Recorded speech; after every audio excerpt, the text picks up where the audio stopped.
Master Techno Junior Degree College. I am studying degree final year, 5th semester Geology Honors. Today topic is traditional methods of fish preservations. First one is sun drying, second one is salt curing, third one is smoking, fourth one pickling. I am tell about smoking. The smoking is a two types, cold smoking and hot smoking. The cold smoking is a hot smoking lo anedi 30 centigrade to 40 centigrade Fahrenheit అనేది అందించాలన్నమాట. ఎందుకంటే ఏదైనా bacteria ఉన్నా సరే ఆ హీట్కి చనిపోవడం అనేది జరిగిపోతుంది. So దాన్ని ఏం చేస్తారంటే ఎక్కువ కాలం స్టోరేజ్ అనేది చేయడానికి యూజ్ అవుతుంది. Next mechanism of preservation. Mechanism అంటే దానికి కావాల్సిన ఇంగ్రీడియంట్స్ ఏంటి, దాన్ని ఎట్లా ప్రిజర్వేషన్లో పెట్టాలి, దాని అడ్వాంటేజెస్ ఏంటి, డిసడ్వాంటేజెస్ ఏంటి. అడ్వాంటేజెస్ బాగా ఫ్రెష్గా ఉండే చేపలను తీసుకొని అందులో ఉండే గట్టింగ్ మిగతా గిల్స్ అన్నీ కూడా క్లీన్ చేసేసి ఎండ పెట్టాలి. ఆర్ కోల్డ్ అండ్ హాట్లో కూడా బోత్ ఆర్ స్మోకింగ్లో కూడా ఉంచాలి. తర్వాత డిసడ్వాంటేజెస్, ఎక్కువ రోజు అనేది స్టోరేజ్ చేయలేము. Minimum 6 to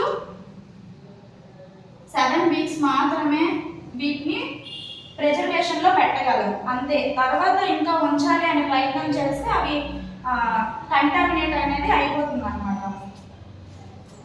The pickling is divided into 5 types. First one pickling solution, second one packaging, third one mechanism of preservation, fourth one advantages, fifth one disadvantages. First pickling solution కోసం తెలుసుకుందాం. Pickling solution first ఏంటంటే fresh ఫిష్ని తీసుకొని దాన్ని బాగా clean చేయాలన్నమాట. Like మొక్కలు, దాని తోక, నెక్స్ట్ ఏంటంటారు పొలుసులు అన్నీ కూడా బాగా క్లీన్ చేసుకోవాలి. క్లీన్ చేసుకున్న తర్వాత దాన్ని సాల్టింగ్ అనేది వేయాలి.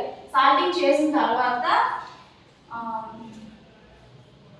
సొల్యూషన్ ఫినాల్ సొల్యూషన్ అనేది దాంట్లో కలపాలి. కలిపిన తర్వాత దాన్ని ఊరబెట్టాలి. ఒక బౌల్లో వేసి ఊరబెట్టాలి. ఊరబెట్టిన తర్వాత దాన్ని ఎలా చేయాలి. నెక్స్ట్ ప్యాకేజింగ్ మెథడ్ ఏంటి, ఆ తీసుకున్న పిక్లింగ్ కోసం సంబంధించిన ఫిష్, నెక్స్ట్ జారు, కొన్ని ఇంగ్రీడియంట్స్ సాల్ట్, పెప్పర్, ఇంకా టర్మరిక్, ఇలా డిఫరెంట్ దానికి కావాల్సిన ఇంగ్రీడియంట్స్ కూడా కలుపుకొని ఒక బౌల్లో ఉంచుకోవాలి. ఉంచుకున్న తర్వాత దాన్ని వెనిగర్ ఇంకా బ్రెయిన్ సొల్యూషన్ ఆ రెండు కూడా హీట్ చేయాలి. అంటే మినిమం ఒక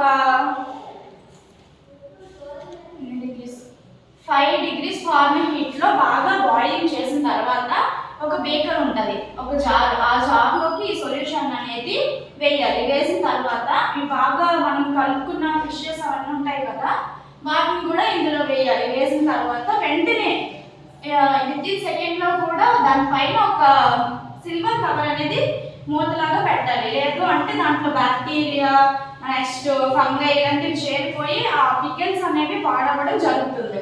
నెక్స్ట్ మెకానిజం ఆఫ్ ప్రిజర్వేషన్ అంటే రిఫ్రిజిరేటర్స్లో దానికి కూడా ఒక పికిల్స్ కానీ ఒక ఫుడ్కి కానీ కావాల్సినంత ఒక టైం పీరియడ్ అనేది ఉంటుంది అన్నమాట. అంటే ఎలా అంటాం, ఇప్పుడు ఫర్ ఎగ్జాంపుల్ ఏదైనా ఒక బిస్కెట్ ప్యాకెటే కొంటాం, దానిపైన ఎక్స్పైరీ డేట్ ఉంటుంది, మ్యానుఫ్యాక్చరింగ్ డేట్ ఉంటుంది. సో అట్లానే వీటికి కూడా అలాగే ఉంటుంది. ఒక ఇన్ని వీక్స్ అనేసి ఫ్రిడ్జ్లో రిఫ్రిజిరేటర్ చేయాలి, ప్రిజర్వేషన్ చేయాలి అనేసి. సో దీనికి సంబంధించింది కూడా అదే. నెక్స్ట్ అడ్వాంటేజెస్ ఎకనామిక్గా చాలా ఇంపార్టెన్స్ అనేది ఎక్కువగా ఉంటుంది.